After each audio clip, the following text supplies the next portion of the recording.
Class 11th physics में अब हम देखेंगे बल आघूर्ण, मोमेंट ऑफ फोर्स, या जिसको हम टॉर्क भी कहते हैं। कि जब भी कोई वस्तु घूमती है तो हम कहते हैं कि ये जो बल है इसके प्रभाव से क्या बन रहा है, बल आघूर्ण बन रहा है, और ये वस्तु उस एक्सिस की अलोंग घूम रही है। तो हमें देखना है क्या है बल आघूर्ण, इसका गणितीय रूप। बल आघूर्ण, मोमेंट ऑफ फोर्स या टॉर्क किसे कहते हैं?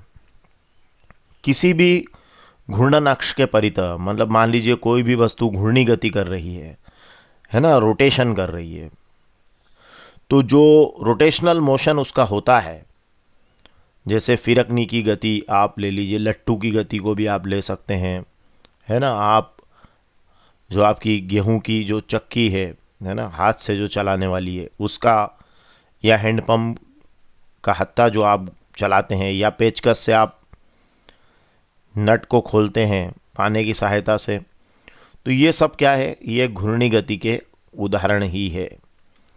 तो जो पृथ्वी है वो अपनी अक्ष पर घूर्णन करती है और 24 घंटे में एक बार अपनी अक्ष पर घूम जाती है, ये भी घूर्णी गति का उदाहरण है। तो घूर्णन अक्ष के परितः किसी बल के द्वारा किसी वस्तु को घुमाने के प्रभाव को, मतलब कोई भी वस्तु अगर किसी बल के द्वारा अगर घूमती है तो उस घुमाने के प्रभाव को या टर्निंग इफेक्ट ऑफ फोर्स को बल आघूर्ण या टॉर्क कहते हैं। मतलब फोर्स तो है और उसका टर्निंग इफेक्ट हो, उसको बल आघूर्ण कहेंगे। ठीक है, मतलब बल के द्वारा किसी वस्तु के घुमाने के प्रभाव को हम क्या कहेंगे, बल आघूर्ण कहेंगे। अब जैसे मान लीजिए कि एक वस्तु है ना, ये देखिए, ये पीले इसमें कलर में मैंने इस वस्तु को लिया है, जो घूर्णन अक्ष y डैश के परितः घूर्णी गति कर रही है। मतलब इसके परितः घूर्णी गति कर रही है, मतलब ऐसे घूर्णन कर रही है, और उसका एक्सिस यहाँ है y डैश, और उसको कौन सा पॉइंट है यहाँ पर, ये घूर्णन अक्ष इसके पॉइंट O से गुजर रही है ना, मतलब O यहाँ रहेगा, बाकी ये इस तरीके से घूर्णी गति करती रहेगी। और घूर्णी गति क्यों कर पा रही है, रोटेशनल मोशन क्यों कर पा रही, क्योंकि इसके बिंदु P पर ये फोर्स या बल यहाँ पर इस तरीके से वेक्टर F ये इस तरीके से लगाया गया है। ठीक है, अभी मैं वो भी बताऊंगा कि किस तरीके से उसको लगाया गया है।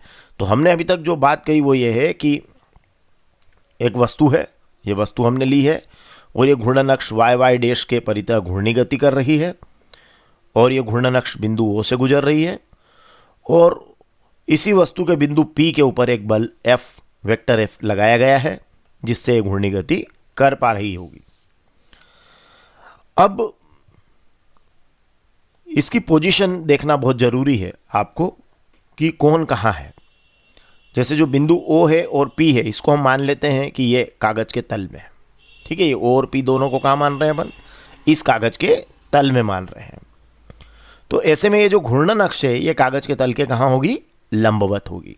ये हमें ध्यान रखना है कि अगर हमने O और P को कागज के तल में माना है तो ये कागज के तल के क्या है, लंबवत है ना। मतलब जो आपकी घूर्णन अक्ष है y डैश, ये फिर इस कागज के तल के क्या है, लंबवत है।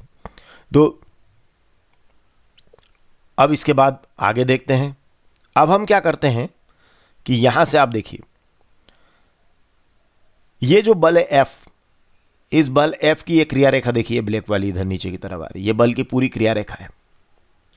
इस बल की क्रिया रेखा पर ये जो पॉइंट O है हमारा, पॉइंट O कौन सा है, जहां से घूर्णन अक्ष गुजर रही है, इस पॉइंट O से इस पर एक लंब हम खींचेंगे।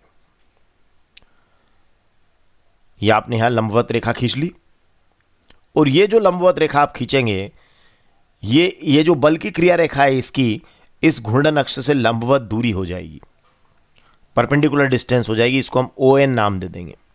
क्या किया हमने, इस बल की जो क्रिया रेखा है इसको इस तरीके से आप पीछे की तरफ ले जाइएगा, और फिर इस बिंदु O से,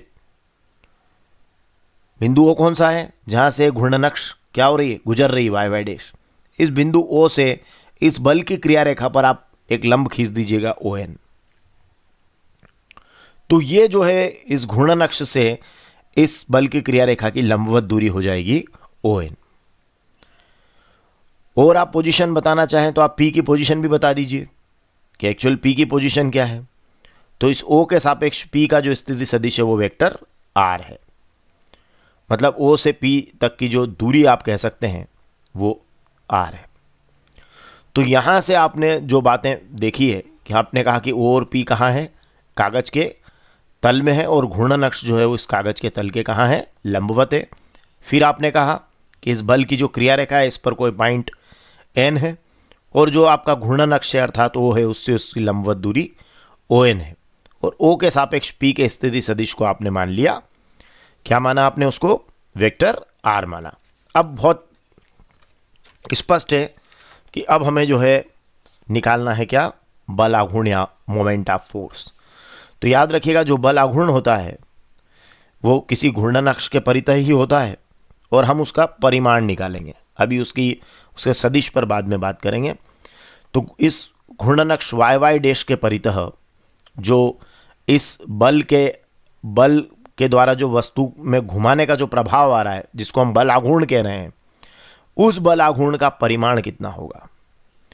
तो उस बल आघूर्ण का जो परिमाण होगा वो होगा ये बल, उसका जो फार्मूला है वो इस ढंग से आप याद रखिएगा कि बल गुणित या बल गुणा बल की क्रिया रेखा की घूर्णन अक्ष से लंबवत दूरी, मतलब ये जो बल है F इसका परिमाण, और जो ये बल की क्रिया रेखा है इसकी घूर्णन अक्ष मतलब आपका ये पॉइंट जहां से वो जा रहा है इससे इसकी लंबवत दूरी मतलब ON, जिस पर अभी हमने बात की थी।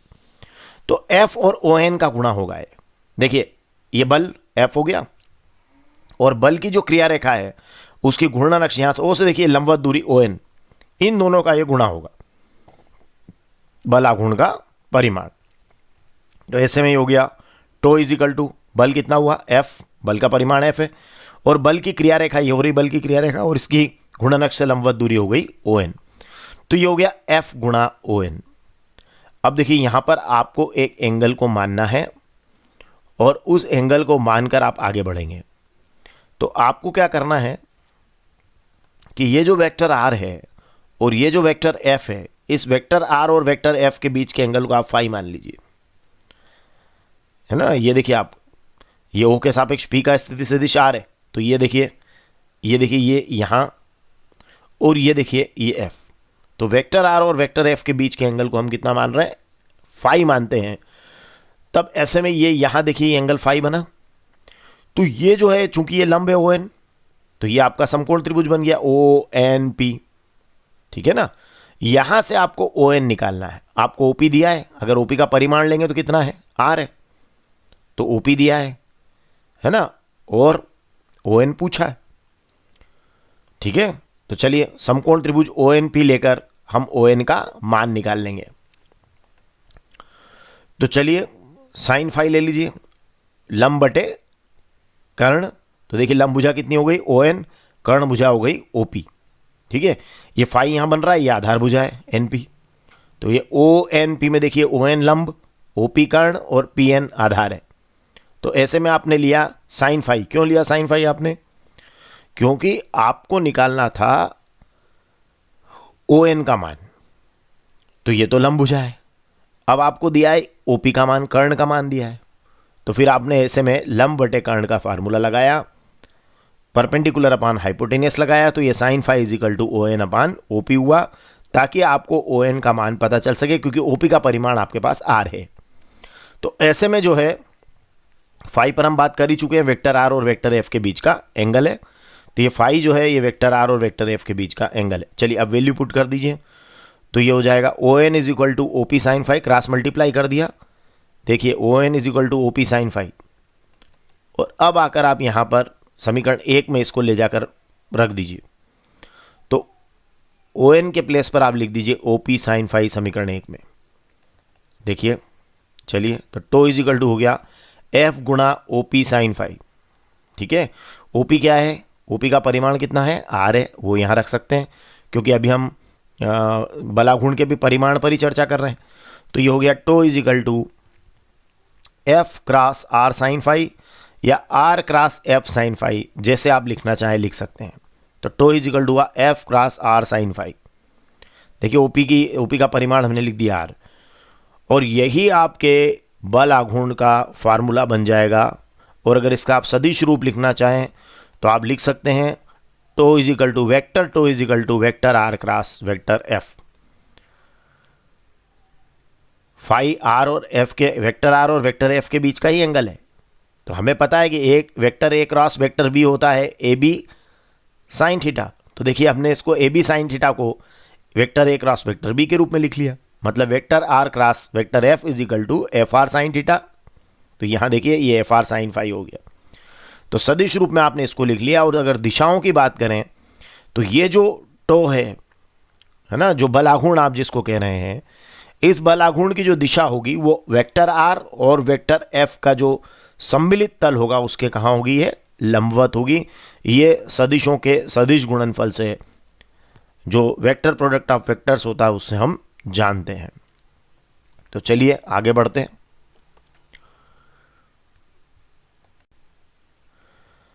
अब हम कुछ परिस्थितियों पर चर्चा कर लेते हैं, कुछ केसेस पर चर्चा करते हैं कि जो मोमेंट ऑफ फोर्स या टॉर्क है ये कब कम होता है और कब ज़्यादा होता है। क्योंकि यहाँ हमने समझा कि जो फाई है वो वेक्टर आर और वेक्टर एफ के बीच का एंगल है ना। ये फाई जो है वेक्टर एफ और वेक्टर आर के बीच का एंगल है, ठीक है ना। और जो वेक्टर टो है, मतलब जो बल आघूर्ण का जो डायरेक्शन बनता है, वो आर और एफ के सम्मिलित तल के क्या है, वेक्टर आर और वेक्टर एफ के सम्मिलित तल के लंबवत है। तो चलिए अभी तो हम इस पर बात करते हैं कि फाई जो है वो वेक्टर आर और वेक्टर एफ के बीच का एंगल है। ओके, चलिए तो अब फाई के अलग अलग मान लेते हैं। जैसे मान लीजिए आपने ले लिया फाई अगर 0 डिग्री या 180 डिग्री ले ले, तो यहां वैल्यू पुट कर देख लीजिए। साइन 0 0 होता है, साइन 180 भी 0 होता है, तो टो का मान क्या हो जाएगा, 0 हो जाएगा। मतलब इस समय बलाघूर्ण 0 हो जाएगा। ये कौन सी परिस्थिति है, जब फाई 0 हो। फाई 0 का मतलब क्या हुआ कि ये जो एफ है ये यहीं से देखिए इसी लाइन के ऊपर या तो इस तरफ हो, आर की तरफ हो, या आर के खिलाफ हो। तो दोनों ही परिस्थितियों में क्या होगा, ये जो बल की क्रिया रेखा है ये तो वो से ही गुजरेगी। देखिए एफ सीधा हो जाएगा ये यहाँ ऐसे, तो ये आर और एफ एक ही लाइन में हो जाएंगे, या फिर आर इधर हो जाएगा तो एफ इधर हो जाएगा। मतलब ये या तो 0 डिग्री होंगे या 180 डिग्री होंगे, एक ही लाइन पर होंगे। तो फिर ऐसे में जो एफ की क्रिया रेखा है वो दोनों बार कहाँ से गुजरेगी, वो से ही गुजरेगी। तो ऐसे में क्या होगा, बल आघूर्ण का मान क्या होगा, 0 होगा। ऐसे में आप उसको नहीं घुमा सकते ऐसे खींचकर। अब एक और केस पर बात करते हैं कि यदि ऐसा हो जाए कि फाई जो है आपका 90 हो जाए। देखिए फाई आपका 90 डिग्री हो जाए, तो फाई जब आपका 90 डिग्री हो जाएगा तब तो इसको बहुत अच्छे से आप क्या कर पाएंगे, घुमा पाएंगे, बहुत अच्छे से घुमा पाएंगे। मतलब वेक्टर आर और वेक्टर एफ के बीच का कोण अगर 90 डिग्री हो गया तो ये आपका क्या होगा, देखिए tau is equal to F R sine 90, sine 90 आपका हो गया 1, तो tau is equal to F R या आर एफ हो गया, ये मैक्सिमम हो गया। क्योंकि साइन में एक मान तो अधिकतम होता है, तो ये अधिकतम वैल्यू दे दी आपने इसको, तो tau is equal to R F हो गया, ये मैक्सिमम वैल्यू हो गई। अब तीसरी बात, अगर इसी फार्मूला में बल ही नहीं लगाएं, तो बल ही नहीं लगाएंगे तो क्या होगा, एफ अगर 0 हुआ तो टो भी 0 हो जाएगा। तो अगर बल नहीं लगाया तो बल आघूर्ण नहीं होगा। और यदि आर 0 हो जाए तो, आर 0 का मतलब समझ रहे हैं, आर 0 का मतलब ये है कि ये बल आघूर्ण जो है इसकी एक्सिस के किसी बिंदु पर लगा दें। मतलब आर रहे ही नहीं, तो ये बल जो है आप यूँ कहेंगे बल आघूर्ण नहीं, बल ही इसकी एक्सिस के किसी बिंदु पर लगा दें, तो फिर बल आघूर्ण बनेगा ही नहीं। जैसे आप अगर मान लीजिए ये किवाड़ की वो एक्सिस है, ठीक है, जिस पर यहाँ कब्जा वगैरह लगा है, अब यहीं पर आप बल लगा दीजिए कब्जे पर ही, तो क्या होगा, ना आप किवाड़ खोल पाएंगे ना आप बंद कर पाएंगे। तो ऐसे में ये बल आघूर्ण क्या होगा, 0 होगा। अब हमने जो अभी देखा उससे कुछ एग्जाम्पल्स हम लेने की कोशिश करते हैं कि जो घूर्णन अक्ष के परितः बल आघूर्ण का परिमाण होता है, शुरुआत में ही हमने देखा था, वो होता है कि बल जो एफ होता है और बल की क्रिया रेखा से घूर्णन, बल की क्रिया रेखा की घूर्णन अक्ष से लंबवत दूरी मतलब ओ एन, तो ये एफ और ओ एन का गुणा होता है ना। तो अब अगर मान लीजिए बल के बढ़ने पर भी बल आघूर्ण बढ़ेगा, बिल्कुल स्पष्ट है, और बल की क्रिया रेखा की घूर्णन अक्ष से अगर लंबवत दूरी बढ़ी, मतलब ये वाली जो डिस्टेंस है लंबवत दूरी, ये अगर बढ़ी तो भी क्या होगा, बल आघूर्ण का परिमाण क्या होगा, बढ़ेगा। मतलब अभी आपको ओ एन इतना है, मान लीजिए इतना होता तो ये बल आघूर्ण घटेगा, इतना होने पर और घटेगा, इतना होने पर और घटेगा, और अगर यहाँ आ गया तो और बढ़ेगा। तो बल की जो क्रिया रेखा है, ये बल की क्रिया रेखा देखिए, बल की क्रिया रेखा देखिए यहाँ पर, ये बल की क्रिया रेखा, और ये है घूर्णन अक्ष। उससे अगर ये लंबवत दूरी बढ़ी तो फिर क्या होगा, बल आघूर्ण का परिमाण बढ़ेगा। कुछ एग्जाम्पल्स ऐसे हम ले लेते हैं, जैसे हैंडपंप का हत्था लंबा क्यों रखा जाता है? सारे एक ही कारण से सभी चीजें होंगी। गेहूं पीसने की चक्की में हत्था परिधि के पास क्यों लगाया जाता है? पानी की सहायता से नट को खोलना क्यों आसान होता है? ये देखिए सारे जो एग्जाम्पल्स हैं उनको आप देखिए ध्यान से। तो यहां आप देखेंगे, ये देखिए हैंडपंप का हत्था लंबा क्यों, देखिए ये यहां इसकी घूर्णन अक्ष है। तो हैंडपंप का हत्था लंबा होने से क्या होगा, ये अगर मान लीजिए आपने यहां हाथ रखा हुआ है तो घूर्णन अक्ष से लंबवत दूरी क्या होगी, बढ़ेगी, तो बल आघूर्ण भी क्या होगा, बढ़ेगा। अगर यहीं आप देख लीजिए, आपने हैंडपंप में एक्सपीरियंस भी किया होगा, आप यहाँ से जब हैंडपंप को चलाते हैं तो वो आपको बड़ा कठिन लगता है, यहाँ से चलाने पर और कठिन लगेगा, यहाँ से चलाने पर तो बहुत ही मुश्किल हो जाएगा। जैसे जैसे आप इसके पास आते जाएंगे इसको चलाना मुश्किल हो जाएगा। तो क्योंकि जैसे जैसे आप इससे दूर जाएंगे तो बल की क्रिया रेखा की घूर्णन अक्ष से लंबवत दूरी बढ़ती जाएगी और उससे बल आघूर्ण का मान क्या होगा, बढ़ेगा, और इसको घुमाना आसान होगा। अब जैसे दूसरा एग्जाम्पल ले लें, ये देखिए आपने ये प्रायः पुराने समय में घरों में पाई जाती थी गेहूं पीसने की चक्की। इसमें जो हैंडल है इसको देखिए आप, ये हत्था, ये देखिए ये इसकी परिधि के पास है, मतलब ये यहाँ बीच में तो घूर्णन अक्ष है इस जगह, और ये हत्था यहाँ परिधि के पास होता है, मतलब इधर ये दूर तरफ होता है, यहाँ नहीं होता, यहाँ होता है। यहाँ क्यों नहीं होता और यहाँ क्यों होता है? उसका कारण ये है कि ये जो घूर्णन अक्ष है इससे इसकी लंबवत दूरी क्या होगी, बढ़ेगी, और जितना आप दूर जाते जाएंगे आप बल आघूर्ण का मान उतना ही बढ़ेगा और इसको घुमाना उतना ही क्या होगा, आसान होता चला जाएगा। तो तीसरा एग्जाम्पल देख लीजिए। अब अगर आप पानी की सहायता से नट को खोलना चाहते हैं तो देखिए आप जितना दूर जाएंगे, है ना, तो ये जो आपकी जैसे जैसे डिस्टेंस बढ़ती जाएगी तो ये जो बल की क्रिया रेखा है इसकी इस अक्ष से लंबवत दूरी क्या होगी, बढ़ती चली जाएगी, और इस पानी की और इसके बल आघूर्ण बढ़ने से इस पानी की सहायता से नट को खोलना क्या होगा, आसान होगा। तो इन सभी बातों का अगर हम कहें कि एक ही उत्तर है कि ऐसा करने से, मतलब आपने लंबा रख दिया या हत्था परिधि के पास लगाया, पाने की सहायता से आपने लंबा पाना लिया, उसकी सहायता से आपने नट को खोला, तो ऐसा करने से जो बल की क्रिया रेखा है उसकी घूर्णन अक्ष से लंबवत दूरी क्या होगी, बढ़ जाएगी। ये देखिए ये क्या हो रहा है, जो बल लगा रहे हैं यहाँ, जो बल लगा रहे हैं यहाँ या बल लगा रहे हैं यहाँ, इसकी जो क्रिया रेखा है उसकी घूर्णन अक्ष से लंबवत दूरी बढ़ जाती है और उससे बल आघूर्ण का मान बढ़ जाता है। और अब तीनों का एक ही उत्तर है, हैंडपंप को चलाना आसान हो जाएगा, ये ज़्यादा घूर्णन करेगी कम बल पर, मतलब इसको भी चलाना आसान होगा, नट को खोलना आसान हो जाएगा। तो ये सारे उत्तर आप एक ही उत्तर से दे सकते हैं।